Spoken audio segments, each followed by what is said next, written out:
Welcome into KSL Sports Rewind. Dusty Lister, Dane Stewart, getting you ready for the state tournaments. But before we do that, as always, brought to you by Highland and Associates. Yeah, that's right. Just a reminder, Highland Associates, a full-service law firm with locations throughout the state of Utah. They can even meet with you online if that works best for you. For a free consultation, just tell them Rewind sent you when you call 801-754-4240. And don't worry, bumps in the road, Justin's there to take care of you. If you have bumps in the road, if you have a bump in the road in your education, you just want to get better, Western Governors University, we've talked about it from the beginning of the year, 2022, the year of you, but now making even more about you. Get your one-year MBA through Western Governors University. Go to wgu.edu. Get it on your own time, at your own pace, again, at Western Governors University. And we've mentioned we got videos this week taking you through all the state tournaments. We've done 6A video. We're talking 5A in this one. And take a look. We got another one of 4A, 3A, 2A, and 1A. Try to get you all set for what we're going to see this week. First, let's take a look at the 5A RPI. Can I just applaud UHSAA before we get going here? They got it right. Lehigh 1, Timpview 2. Boom, put them on the other ends of the bracket. So that way what we saw a couple weeks ago is potentially a state championship preview. Yes. Now, look, this is actually really interesting when you look at this RPI, Dusty, because you have 2, 3, and 4 that were separated by less than 1/1000th of a point. Timpview, Springville, Stansbury, 0.708, 0.704, 0.701. I mean, they're right there in a bunch. And look, this Stansbury team on the outside of that top 4, sitting in that 4th position. Look, I haven't seen Springville, so hard for me to compare there. But, man, there's so many good teams in 5A. I think it's going to be a really fun bracket. You want to talk about some interesting items? Let's dive into it. Look, the one that stands out to me, been a fantastic year for Box Elder, but they're ahead of Woods Cross, a team that beat them. I know a lot of people think head-to-head should matter. When you get into calculations, sometimes head-to-head doesn't, right? And so that's one where I don't want to say RPI missed it, but I think the way that they finished in Region 5 and then to see the final RPI ranking in 5A, they're inversed based off of what the result was in the regular season. How about Payson, a 12 seed? Love to see Payson, a 12 seed. They get a first-round home game. Congratulations to the Lions. That one is spectacular. Man, love it when programs that have struggled find the winning ways of a program, and you can start to see that foundation coming in. Coach Ollie's done a fantastic job. Payson with a 12 seed. Congratulations to the Lions. And they weren't far from even being Dusty at 11 or a 12. Great year for Payson. We'll see if they can put together a run in the 5A playoff. I mean, not that far off being a 10 either. Yeah, congratulations to them. And, and when you go through this 5A bracket or 5A RPI, not a ton of surprises. I mean, you kind of roll through them, and there's not any you look at and want to shout at. I mean, Brighton played a great year. Stansbury, I mean, it's all really, really close and very, very interesting. So let's get into the bracket. Lehigh gets the bye. They are the number 1 overall seed. They're the reigning 5A champions. And the way that Lehigh's played, including that Timpview game, we have the win over Corner Canyon. You have the win over Timpview, which may be 2 of the best wins in the state of Utah. When you think of not taking any out-of-state stuff into consideration, this Lehigh team is as good as it gets. They are, Dusty. And I think one of the things that maybe surprised me a little bit is, it doesn't feel like a team that comes in kind of guns a-blaze and we're going to drop 50 on you night in, night out. It's a team that plays very disciplined. It's a team that knows who they are, and a win's a win, right? And whether it's 26-0 or it's 49-7 or 25-24, right? A win's a win.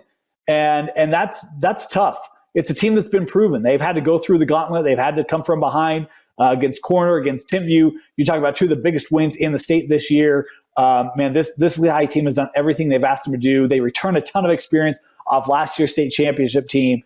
It's going to be a tough out to defeat Lehigh.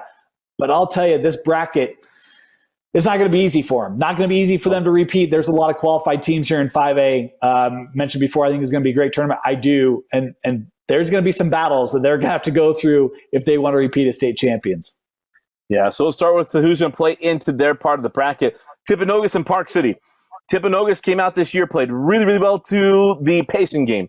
So many injuries. I don't know. I obviously have insight. My nephew plays there. so many injuries. They got a former tight end playing right tackle. I mean, that's how many injuries they've got that they had to transition in the middle of the year, including a couple others they picked up. But this game against Park City, Dane, could be an absolute blast. Well, Dusty, look, all you have to do is just move him one slot in. It's really not that hard. Yeah, that's all. Now that I got Mark Schlereth and everyone mad at me, I'm teasing. I know. I get it.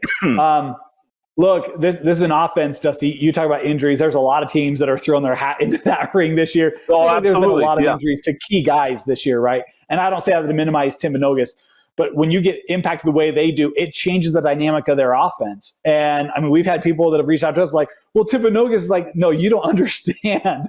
The pieces they've had to move around just to keep that thing functioning, and the fact that they were still able to do as well as they did speaks to a level of talent in that program that has maybe never been there, that they've been able to move guys around and still be competitive and win games. Yeah. But look, I don't know if it can get much harder than having to take on Park City round one. You talk about a team that has 2 losses on the year. Park City 7-2 overall, 4-2 in region play. Their only losses came in region. One was a 7-point loss to East, and the other was a 14-point loss to Brighton in a game when they had a 20-point lead at half. That's who Timpanogos is having to face in the first round. And you want to talk about teams being underseeded. Park City. Yeah. That's one that I was like, whoa. There's a surprise in the RPI. Yeah. Really? Like, there are 2 losses to East and Brighton in competitive games, and they're coming in as a 16 seed. And if they get past Timpanogos, who can put up points? I mean, I think Timpanogos put up the most points against Stansbury's defense this year. And by the way, that's a really good Stansbury defense. If Park City gets past Timpanogos, then they got to take on Lehigh. Not a great slot for Park City. I think this first round matchup is really intriguing. 2 very contrasting programs and kind of styles. It's a heck of a first round game, though. I'll tell you what. 16-17, man, it doesn't get better than this. Yeah, the first one to 42 wins in this one. That's really where it's going to go. I don't know. Timpanogos has to play that way. Dusty, I don't know if Park City can get to look. Yes, they Park can. City has not scored more than 40 very often this year. I think they've scored over 40 once, and that was against Murray. This is an offense that it does not like to have to score that much. They rely on their defense to keep games in a lower score. It's a tough Timpanogos offense. I can't wait to see what Coach Monzingo has. Yeah. It's a very talented bunch. Man, I don't think it's first to 40. It might be first to 30. Yeah, okay. Well, maybe even 28. We'll put the benchmark somewhere. And I don't want to make bets on a high school show because we got yelled at that from before, even joking around. But maybe a Diet Coke bet. The one of the 2 of these teams scores in the 40s. I will promise you that, if not both. Yeah, okay. Let's just put it that way. Got to watch a lot of Timpanogos this year in the red zone. And at Park City, haven't got to see them a ton, but got a feeling this is going to Timpanogos have to welcome a lot of points. Let's put it that way. That's going, all right. Box Elder and Highland. We went back to 2005, Dane, the first 4A semifinal that you and I ever saw. Box Elder versus Highland. That was the last time Box Elder made it to the semifinals.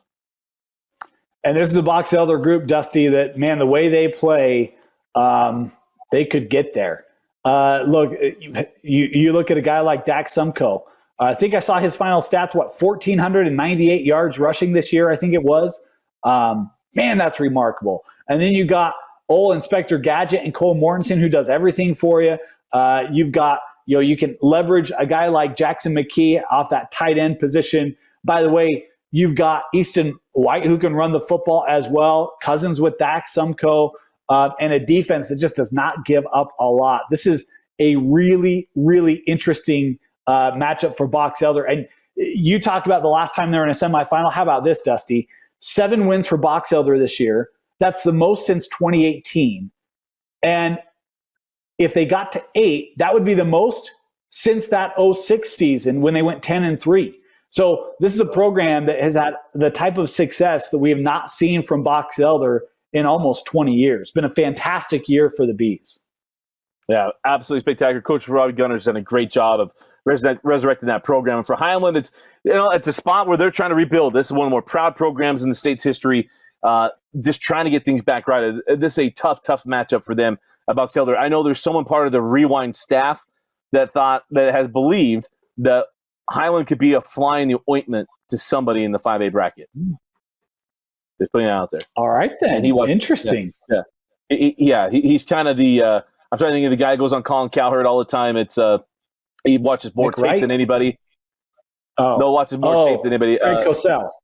Yeah, Greg Cosell, thank you. Because I almost said Howard. Yeah, he's kind of the Greg Cosell of what we do. He just can't break it down the way Greg Cosell does. They play into Provo. And Provo, Dane, this is a team of Provo that you saw them against Viewmont. And that was a game that, man, they had a chance to get that one, a late turnover, whatever. They had a chance to beat Springville. Same situation. I mean, this is where this is. Or sorry, they beat Viewmont because they got the interception. And they flip it against Springville. So this Provo team is very, very interesting at what they could be.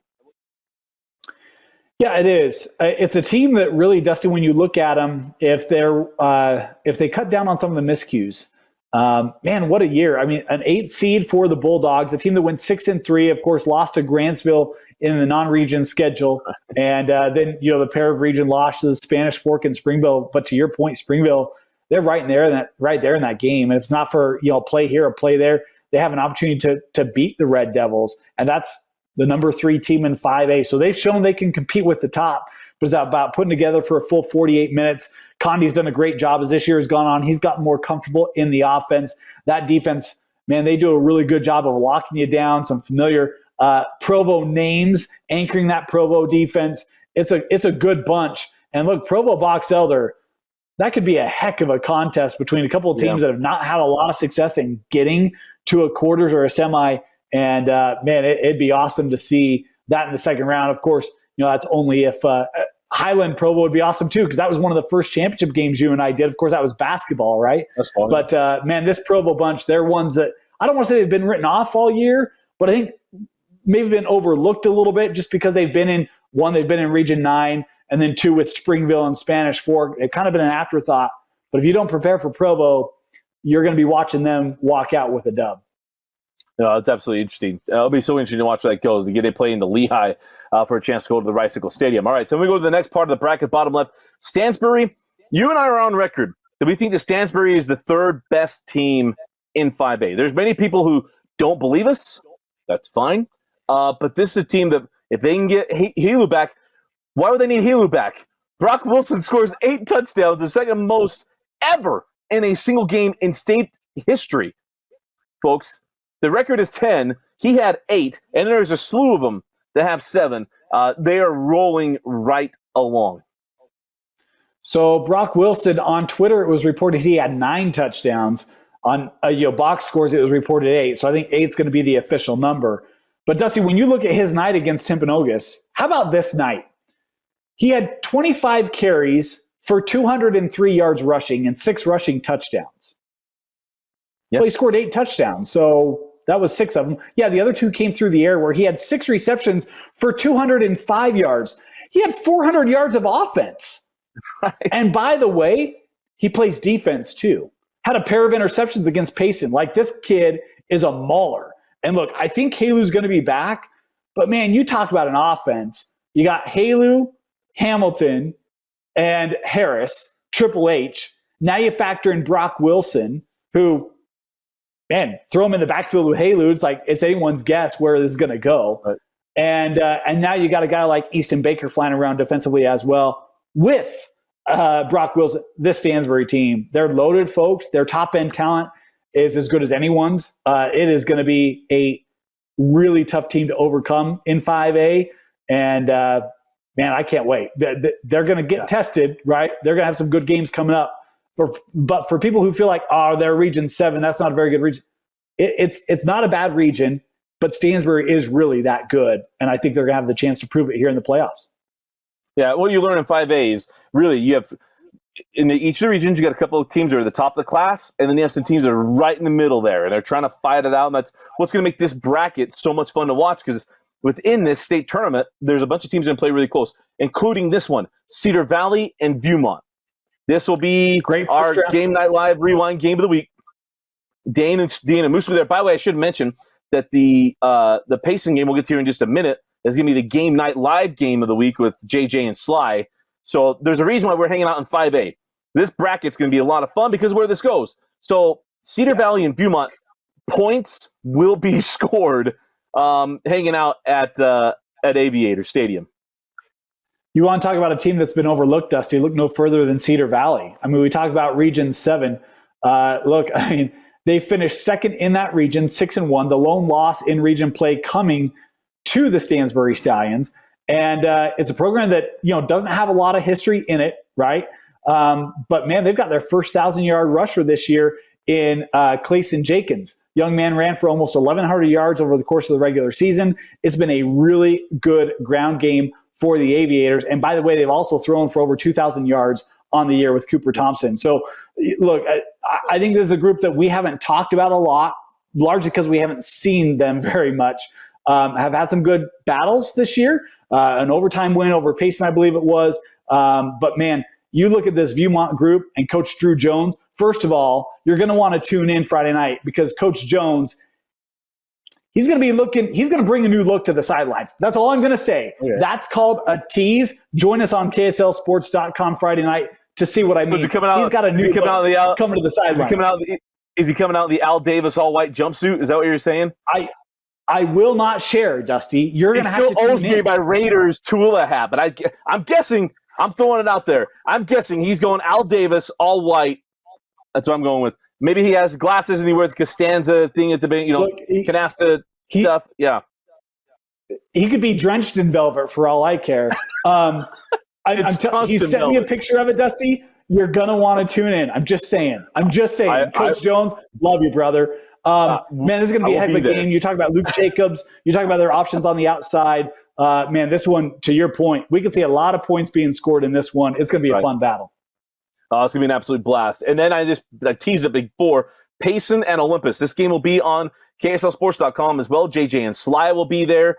I think this is so intriguing. Olympus, by the way, in our picks video, because we're not doing a picks video this week, Dusty did win for the second week in a row. One of the two that I missed, that we both missed, was the Battle of the Rock, because Olympus bounced back in a major way, holding Skyline's prolific offense to just 7 points. Coach Aaron Whitehead maybe figured a few things out after losing some of the best players, and now they go up against Payson, who, Dan, you saw just a couple weeks ago. This is a very good team. Yeah, that's fine, Dusty. You might have beat me in week 10, but I still won the region championship. So that banner's on the order. It'll be here soon. Finding my footing for next week. That's where we're going. Yeah, the banner will be here soon. I'll make sure you get a picture of it once it comes in. No, you want to talk about Olympus. That's another team throwing their hat in the ring in terms of injuries. Look, I love this. So Olympus lacrosse coach Nick Merrill had maybe the tweet of the year, because he was calling out Luke Bryant, a young man that we've talked about on the show this year. And he said, Luke Bryant, and he just listed his positions: wide receiver, safety, athlete, quarterback, corner, punt returner, kick returner / beast. Luke Bryant goes full-on Wildcat in week 10 against Skyline in their rivalry game and is able to muster enough offense to get that 13-7 win. We talk about everything he does. Man, you watch his highlight film. It's offense at multiple positions. It's defense at multiple positions. Luke Bryant does a little bit of everything for Olympus. It's a season that really got derailed with a lot of injuries they had. And it's going to be a good test for Payson against a program that has had postseason success in the Olympus Titans, for Payson to try to deal with that. I'm going to go on a limb here and say the green team wins, Dusty. Yeah, what a limb to live on. By the way, if you haven't watched Swayze, I'm going to make sure JJ knows. It's Swayze, not Swazi, so we're not making those mistakes. But if you have not watched Swayze, you are not living. I mean, I'm just saying, this kid's an absolute stud. And there's guys all over that field for Payson. Coach Ollie's done a spectacular job on his first shot. By the way, Edwards played in week 10 for Payson too. So the quarterback back, healthy for the Lions. That's a big factor. That is a huge, huge factor. All right, so now we go, we'll stay in the bottom left. How about it? Brighton gets the bye. Coach Cedar loses week 1, and it's like, oh, man, is this another year of Brighton? Nope. They make me look good in my region pick, saying that Brighton would win the region championship.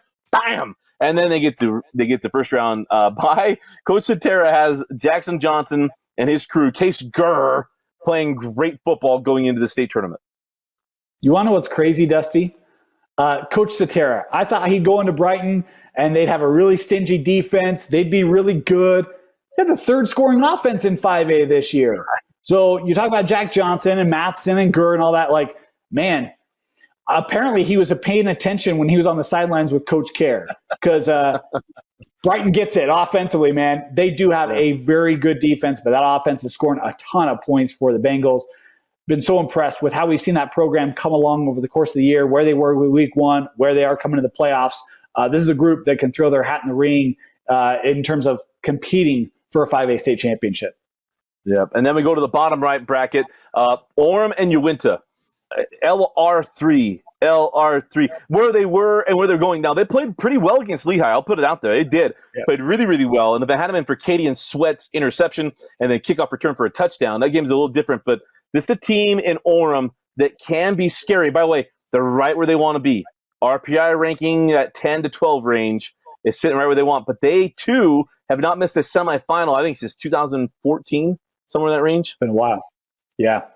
Been a while. And look, this is a group that they found their offense in recent weeks, Dusty. They are scoring a bunch of points. Scored against Lehigh, scored against Timpview. Some of those were late. Doesn't matter. This is an Orem group. You talk about Lance Reynolds III. This offense moving the ball right now. And they still got some beasts, still got some dudes offensively, defensively, line of scrimmage. It's going to be a tough Orem group to deal with in the playoffs this year.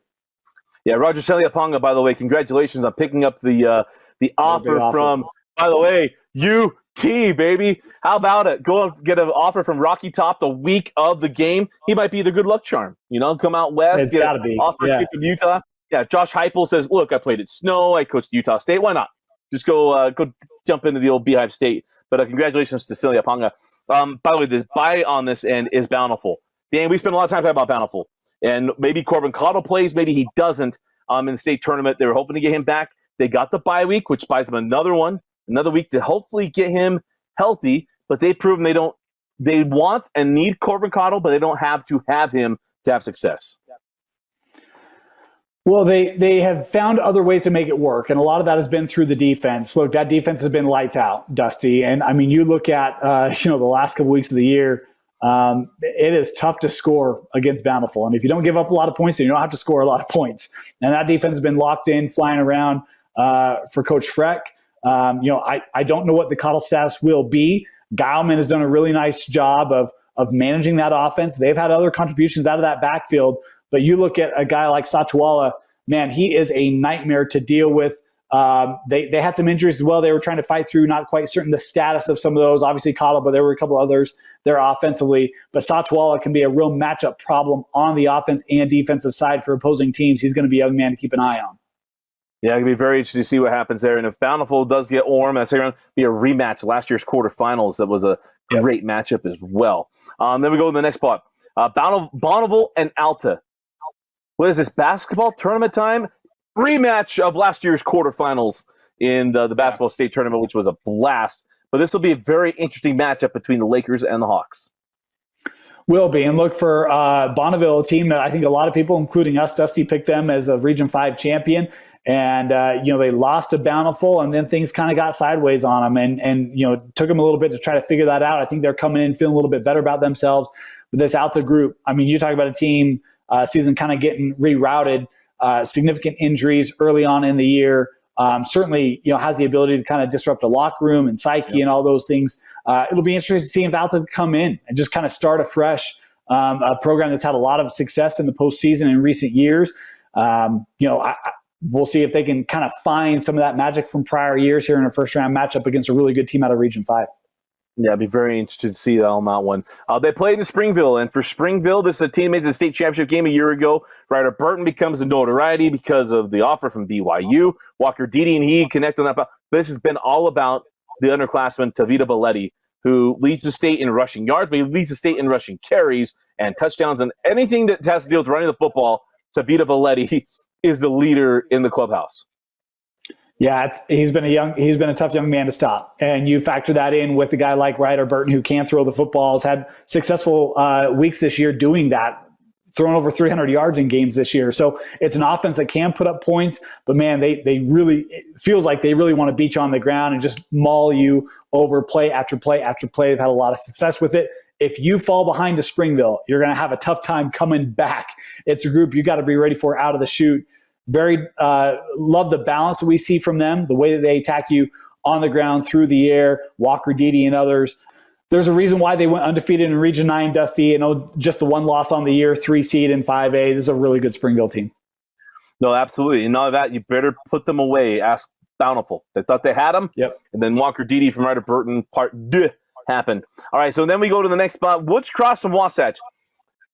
How about an intriguing matchup, this one? But Woods Cross, capital Love, love what Brody Benson has done. And we've talked about it a lot, what he's done with Woods Cross. We'll talk about the rematch possibilities if they were to win this game. But I love what Woods Cross is bringing. And can Wasatch right their ship? They've had moments this year. They've had leads and just having to hold on to them. This is an intriguing game. Yeah, it really is. I mean, you talk about a Wasatch group, Dusty. They had so many transfers off of that roster from last year, but they're still putting up a lot of points or have the ability to put up a lot of points. It's just a matter of consistency. Are you going to get that night in, night out, and what are you going to get on a certain night? I'll tell you this. You talk about Coach Brody Benson, and I saw a quote from one of our favorites. Coach Dustin Smith at Spanish Fork said, Coach Benson is the coach of the year in 5A, and it ain't even close. They played in week 10.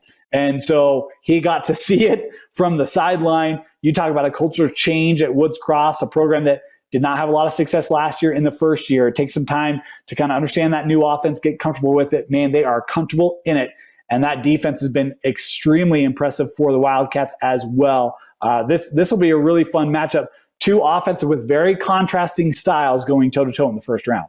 Yeah, Coach Coburn, one of our favorites as well, known Coach Steve Coburn since his days at Snow College, went to a few national championship games. It'll be very interesting to watch he and Brody Benson teaming it up. Now, the buy on this end, we mentioned it, is Spanish Fork and Coach Dustin Smith's Dons. Will Dart hooks up with gets a game-winning touchdown pass with 35 seconds left to beat Woods Cross, maybe helping them get this buy.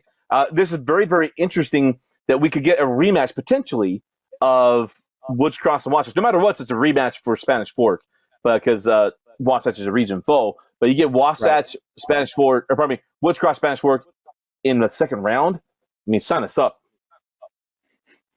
It is interesting how many rematches I feel like we have with the RPI being in place, not just this year. We've seen in prior years as well. Right. Early rematches from regular season games, first round, second round. I think it's just coincidence, but man, it is amazing when you think Spanish Fork. Oh, it's planned. Going to be playing. What? I'm just playing. No, it's planned. It's just incredible when you figure out a team with a first round bye. It doesn't matter who their opponent's going to be in the second round. It's a team they already played. They only played 10 games. It's crazy how that works, and we've seen that a lot in the brackets this year and again in prior years. Yeah, it'd be very interesting. All right, so the last setup we have here, East and Skyline, a region rematch where East just ran ruckshaw all over Skyline. Skyline come in licking their wounds after loss to Olympus. And they got some good talent there, Miles Hall and Bo Tate. We talk about them every week. But East, Dane, it's about flying the wind in 5A. Here come the East High Leopards playing really good football after that loss to Brighton. Yeah, I mean, Dusty, look, they've scored over 40 points their last 3 games of the season. That included the game against Skyline that was a region matchup. Things are starting to click. And look, we talk about some of the injuries. We talk about matter of time for them to get guys back and to get guys accustomed.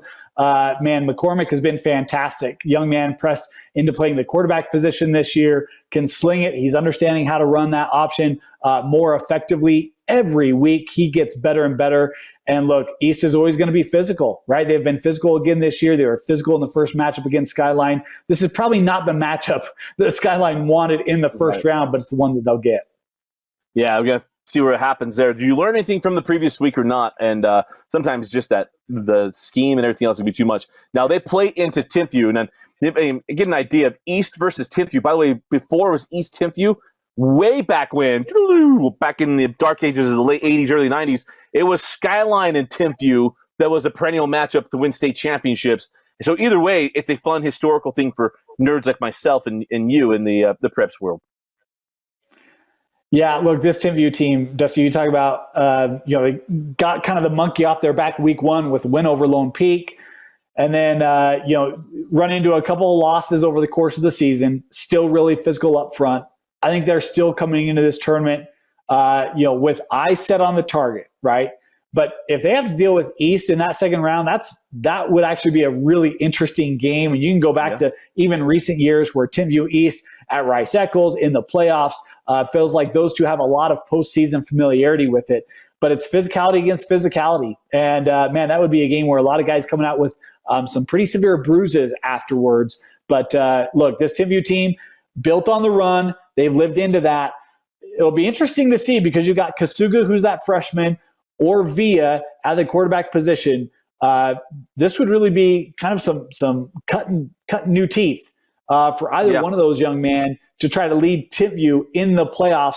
And how quickly can they kind of get settled into some of that playoff football, especially against a team like an East, if that's who they end up playing, or even a Skyline that's had a defense that's been staunch this year. Man, it'll be interesting to see how that youth at that quarterback position plays out for Timpview.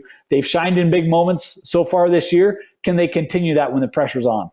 It's hard to think we're at the state tournament, but when we get into these games, it's one and done for these guys. It's what makes covering these state tournaments heartbreaking, but also an absolute blast.